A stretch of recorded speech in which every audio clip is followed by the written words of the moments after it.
नमस्कार, मी संजय भोकरे. आपण पाहताय जनप्रवास लाईव्ह. अजितदादा पवार घातपात प्रकरण फारच पुढे निघालेलं आहे. म्हणजे पवार कुटुंबीय थांबायला तयार नाही. इकडे सुनेत्राताई पवारांनी सुद्धा सीबीआय कडनं इन्क्वायरी त्याची व्हावी, सखोल चौकशी व्हावी याची मागणी केली. मुख्यमंत्र्यांना त्या भेटल्या. पार्थ पवार होते, तटकरे होते, प्रफुल्ल पटेल, हे सगळे. आता काय झालंय, रोहित पवारांच्यामुळं हा विषय तापलेला आहे आणि पवार कुटुंबीय पण एकत्र आहे, हे आपण आधीच्या विश्लेषणात बोललोय. पण आज सगळ्यात महत्वाचं आहे, शरद पवार आता सक्रिय झालेले आहेत. शरद पवार सक्रिय झाले त्याचा अर्थ असा आहे, ते सक्रिय असतातच कायम. जरी ते हॉस्पिटलला ऍडमिट होते काही दिवस, 15 दिवसापूर्वी आपण बघितलं, परंतु तरी सुद्धा ते सक्रिय असतातच. वाचन चाललेलं असतं, सगळं चाललेलं असतं, जे काम करायचं ते काम करत असतात. परंतु आता ते महाराष्ट्रात सगळीकडे दौरे काढणार आहेत. सक्रिय झालेत म्हणजे हा विषय परत आला की अजितदादा पवार यांचा हा अपघात आहे असं पवार साहेब बोलून गेले. तो विषय आता परत पुढे आलाय. त्यावरच शरद पवारांचा यू टर्न. त्याच वेळेला शरद पवार साहेबांनी जर का म्हटलं असतं की हा घातपात आहे, तर लाखोचा जनसमुदाय तिथं जमलेला होता, उद्रेक झाला असता, संपूर्ण महाराष्ट्रात संतापाची लाट उसळली असती. घातपात आहे म्हटलं असतं तर त्याची कल्पना करून बघा. असं आता तिकडनं पवार गटाकडनं हे बोललं जाते. शरद पवारांनी हे कशासाठी, जाणून बुजून का असं बोलले, तर शांतता राहावी महाराष्ट्रामध्ये. त्यांना संशय आहे का, तर आहे. नाही तर रोहित पवार एवढे पुढे जाणार आहेत का? शरद पवार त्यांच्या पाठीशी नाहीत? नक्की आहेत. रोहित पवारांच्या पाठीशी शरद पवार आहेत, सुनेत्राताई पवार आहेत, पार्थ पवार आहेत, जय पवार आहेत. हे सगळे दिसायला लागले ना आता. कोण सहन करणार हा घातपात असेल तर? कारण शासनाकडनं अजून कुठलं क्लिअर येत नाही आहे. आता ब्लॅक बॉक्स सुद्धा तो जळून गेलेला असावा, परदेशात कुठेतरी पाठवायचं असं काहीतरी बातमी आता दिसतोय, ऐकायला येते. म्हणजे त्याच्यावर आता रोहित पवार बोलतात, तिथं ते पाण्यात सुद्धा त्याला काही व्हायला नाही पाहिजे, आग लागली तरी काय नाही व्हायला पाहिजे. म्हणजे काय कुठं निघालंय हे आता. म्हणजे ह्याच्यात मोठं राजकारण असेल तर, कारण बोलताना रोहित पवार बोलून गेले की ह्याच्यात राजकारण दिसतंय मोठं.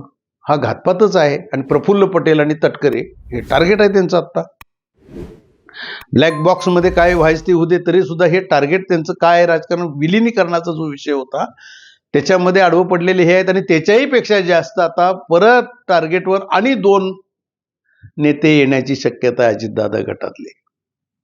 ते म्हणजे छगन भुजबळ आणि धनंजय मुंडे. आणि त्याच्यासाठी मोठी व्यूहरचना चालू झालेली दिसते आहे शरद पवार राष्ट्रवादी गटाकडून. आणि अजितदादा पवार गट सुद्धा शांत राहणार आहे अशा वेळेला. का तर अजितदादांची कुचंबणा ह्याच लोकांनी केली. विलिनीकरण आधी सुद्धा होत होतं, छगन भुजबळांनी त्याला विरोध केलेला होता. अजितदादांची मानसिक अवस्था होती आपण विलिनीकरण करूया, परंतु नाही, भुजबळ तयार नाही, तटकरे तयार नाहीत, पटेल तयार नाहीत. तर असा हा तो विषय झाला, परंतु यांचा विरोध होता. तर ते आता डोक्यात धरून पवार साहेब आता पूर्ण सक्रिय झालेले आहेत. आणि आता त्याच्यातनं भलतीकडेच राजकारण जाण्याची शक्यता आहे. रोहित पवारांनी टार्गेट केले म्हणजे पवार साहेब त्याच्या पाठीमागे आहेत. आणि आता परत छगन भुजबळ आणि मुंडे. आता मुंडेंना जरांगे पाटलांचं क्षेपणास्त्र मी म्हटले, ते क्षेपणास्त्रच आहे. ते एकदा आलं बाहेर की ते आलंच. आणि ते सुद्धा आता अजितदादांचा जो घातपात झालेला आहे त्याच्यामध्ये सुद्धा तेही सक्रिय झालेले दिसत आहेत. आणि ते क्षेपणास्त्र आता सुटलं तर मुंडेंच्या मागं पवारसाहेब निश्चितपणानं लागलेत म्हणायला हरकत नाही. धनंजय मुंडे आणि छगन भुजबळ हे सुद्धा आता रडारवर आलेले आहेत.